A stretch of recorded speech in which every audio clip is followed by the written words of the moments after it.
Welcome back to a series so exploitive.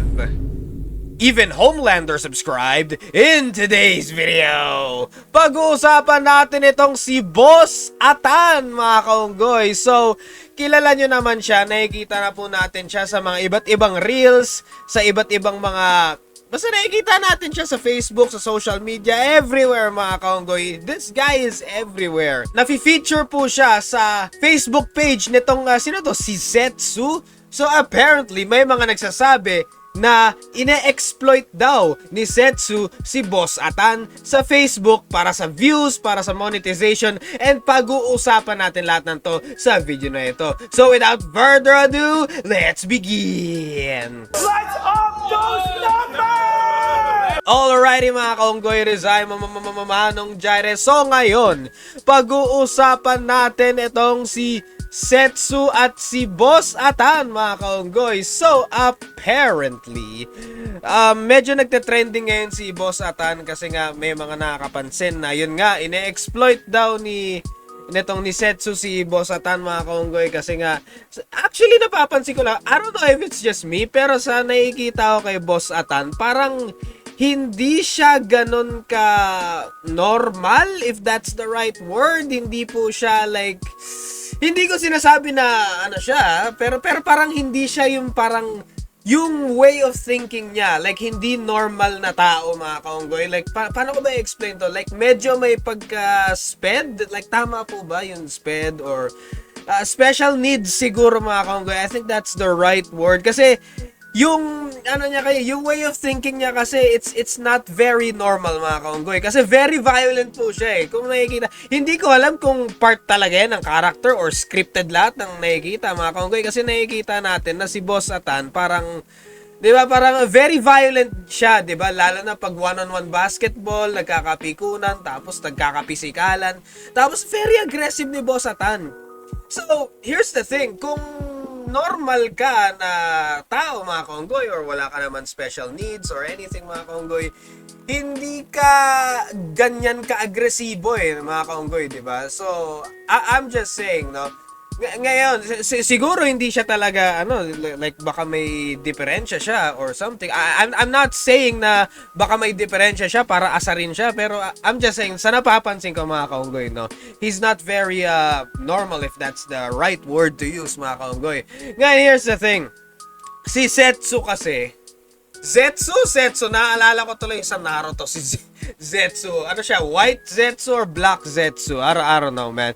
Pero yun nga, ito kasi si Boss, si Zetsu, like, I mean, come on, napapansin naman natin, di ba? Di ba? Kung titingnan nyo yung page ni Zetsu, pag hindi pinapakita si Boss Atan, wala masyadong views. Pero pag pinapakita si Boss Atan, makikita natin na sobrang taas ng views. Minsan umaabot sa millions, minsan umaabot sa hundreds and thousands of reacts or views, mga kaunggoy, no? So talagang sikat talaga si Boss Atan kasi nakikita natin siya kung saan mga kaunggoy. Kaso lang, sikat siya, pero he's not really mayaman, mga kaunggoy. Parang hindi siya rich, no? Kasi kung hindi ko alam kasi parang ine-exploit talaga siya. Ine-exploit talaga siya ni Zetsu, mga kaunggoy, di ba? Ine-exploit talaga siya para sa views, para sa hype. Alam naman natin, mga kaunggoy, no? So parang ginagatasan talaga ni Zetsu si Boss Atan, mga kaunggoy. Parang cash cow or whatever. Or parang parang puppet talaga to si si Boss Atan ni, di ba? Ginagawang puppet si Boss Atan ni Zetsu, mga kaunggoy, no? Which is very sad, mga kaunggoy. He is exploiting this man's life, mga kaunggoy, no? Exploiting this man's diferensya, mga kaunggoy, no? Like, grabe ba? When you think about it, holy shit. That is parang, I don't know, man. It's very fucked up when you think about it. Okay, so here's the thing.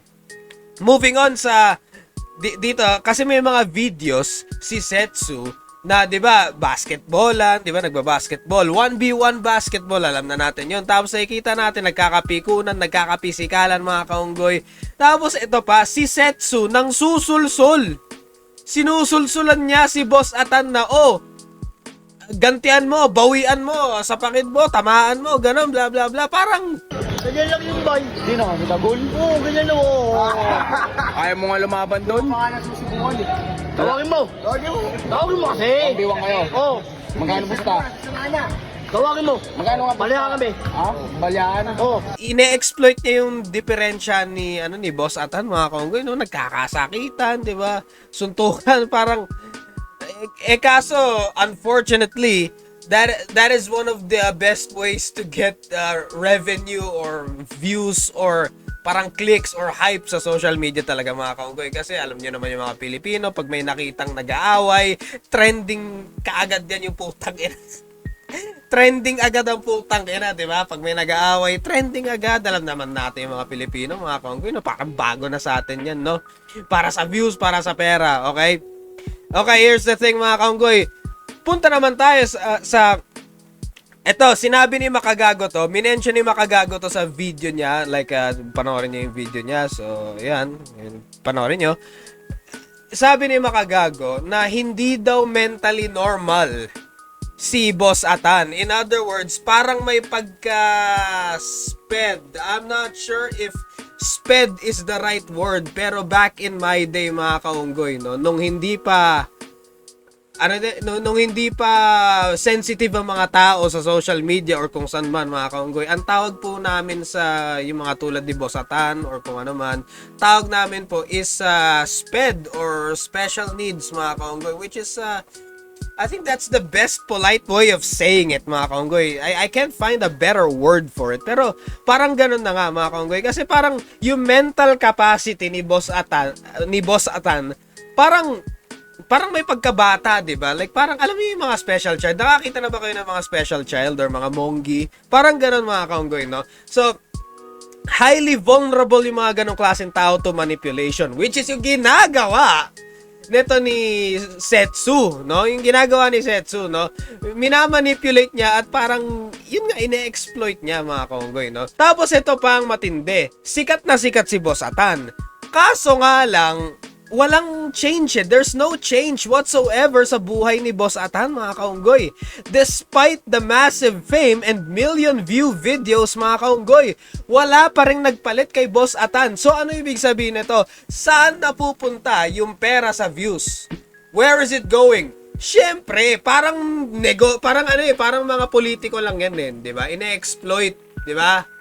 Syempre, sa bulsa ni Setsu, mga kaunggoy, no? Halata naman, mga kaunggoy, di ba? Million views, man. Million views. Ngayon, hindi ko alam kung yung views sa Facebook ay kasing taas na... Kasi sa YouTube kasi, pag million views, lalo na pag Reels or kung ano man, pag million views kasi sa YouTube, sigurado mataas ang pera, mga kaunggoy. Based on experience, ha? Based on experience at sa mga yung kita ko ngayon sa YouTube, mataas talaga pera sa YouTube compared sa ibang social media, sabi ng ibang tao. Ngayon, hindi kasi ako monetize sa Facebook, so I'm not really sure and I can't tell if totoo talaga na mataas ang kinikita or nasa millions of dollars ang kinikita ni Setsu dito kay Boss Atan. Kasi million views, mga kaunggoy, no? So, million views, malamang siguro mga thousands of dollars ata yan, mga kaunggoy, no? Give or take. Kaso nga lang, despite the thousands of dollars, wala pa rin nagbabago nga sa buhay ni Boss Atan at sa buhay ng pamilya ni Boss Atan. So, parang ayun nga, like, there you go. Despite the fame, despite the hype, mga kaunggoy, hindi na pupunta sa kabutihan yung buhay ni Boss Atan, mga kaunggoy. Ginagamit lang siya talaga ni Setsu, mga kaunggoy. Ngayon, stagnant yung buhay ni Boss Atan.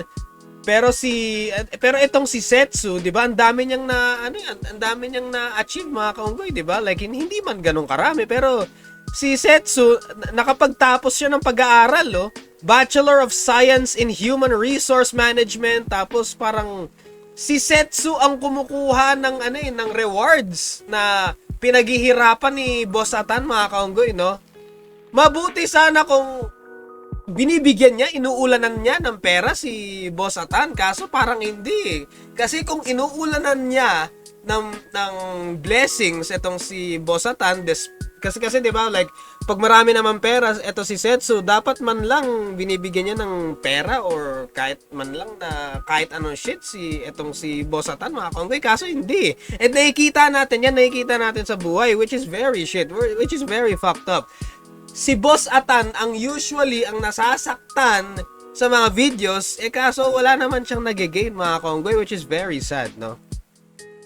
At ito pa, ito yung sad part, mga kaunggoy. Dito sa video ni Makagago, no? So, may sinabi si Makagago about sa mga taong nalalaos, no? Yung mga nalalaos sa social media, mga kaunggoy, which is, it's very tragic, mga kaunggoy. Kasi ako, dumaan din ako sa ganito. Dumaan din ako sa pagiging laos and shit. And it's very fucking frustrating. Very frustrating talaga yung point na yan na you were on top of the world and then all of a sudden, a few months later, parang nalalaos ka, tapos nahihirapan ka mag-bounce back and all this shit, mga kaunggoy. And yun yung nakakalungkot sa social media, kasi ang social media kasi unpredictable talaga yan eh. So hindi natin alam kung hanggang kailan yung hype nito ni Boss Atan. Hindi natin alam kung kailan magda-die down yung hype ni Boss Atan, no, mga kaunggoy. Hindi natin alam kung kailan iiwanan ni Setsu si Boss Atan sa ere, mga kaunggoy. Kasi ginagamit ni Setsu si Boss Atan, di ba? Like, despite si Boss Atan, wala namang nag-gain, wala namang nagbabago, mga kaunggoy. Pero si Setsu, kumukuha ng lahat ng benefits, mga kaunggoy, no? So, paano na? Paano na kung wala na yung hype ni Boss Atan? Di iwanan na lang niya sa ere si Boss Atan, no? Wow, that's a great friend. Napaka-great friend talaga nito ni Setsu, mga kaunggoy. Great friend talaga. Holy shit. If I was Boss Atan, mga kaunggoy, no? Would find a way na i-reap yung benefits ng shit na yan. Kasi, ano yan? Hindi naman fair kung puro si Setsu lang yung kumikita and nag-gain sa mga views and shit, di ba? Hindi pwede yan. Dapat ako rin. Dapat ako rin may benefits din, mga kaunggoy. Hindi ako papayag na yung ibang tao may nag-gain tapos ako wala. Hindi ako papayag ng ganun, mga kaunggoy, no? Siyempre, dapat ako rin. All is fair lang yun, mga kaunggoy, no? Fair lang yun. Okay? No, and sayang, no? Sana lang, no? Like, si Boss Atan, no? Sa tingin ko naman, parang if given the right manager or if given the right handler, siguro magbabago buhay ni Boss Atan. Siguro kung mas mabait na tao, siguro magbabago buhay nito ni Boss Atan, mga kaunggoy, no? I'm just saying, no? So, yun lang, ano sa tingin nyo, mga kaunggoy? Like, what if lang, no? Actually, kung si Boss Atan, kung ako mag-handle kay Boss Atan, may sweldo yan, no? May sweldo siya sa akin, mga kaunggoy. Syempre, bibigyan ko siya ng part, no? And, if anything, tuturuan ko pa siya na gumawa ng sarili niyang shit, mga kaunggoy. Siguro sarili niyang marketing or anything na para sarili niya, may hype siya, may views and all this shit, mga kaunggoy. May sarili siyang character. Tutulungan ko tong taong to, no? Kasi parang talent yan eh. No, di ba? Parang kunwari talent ng ABS-CBN, ganon. Actually, nung talent pa ako nung Adobe Studios, naalala niyo yung Adobe Studios? Naging talent ako nung Adobe Studios. And I gotta say, napakabait ng Adobe Studios. Ang Adobe Studios, alagang-alaga nila yung mga talent nila. And another thing, ang Adobe Studios, tinutulungan pa nga nila yung talent nila na mag-succeed on their own. At gumagawa yung Adobe Studios na kayang tumayo sa sariling paa ang mga talent at content creators nila, no? So I'm just saying, mga kaunggoy, no? There are better handlers. You just gotta find them, mga kaunggoy. I'm just saying, no? Yun lang naman ang masasabi ko. And that's the bottom line because Manong Jairo said so. I gotta head out.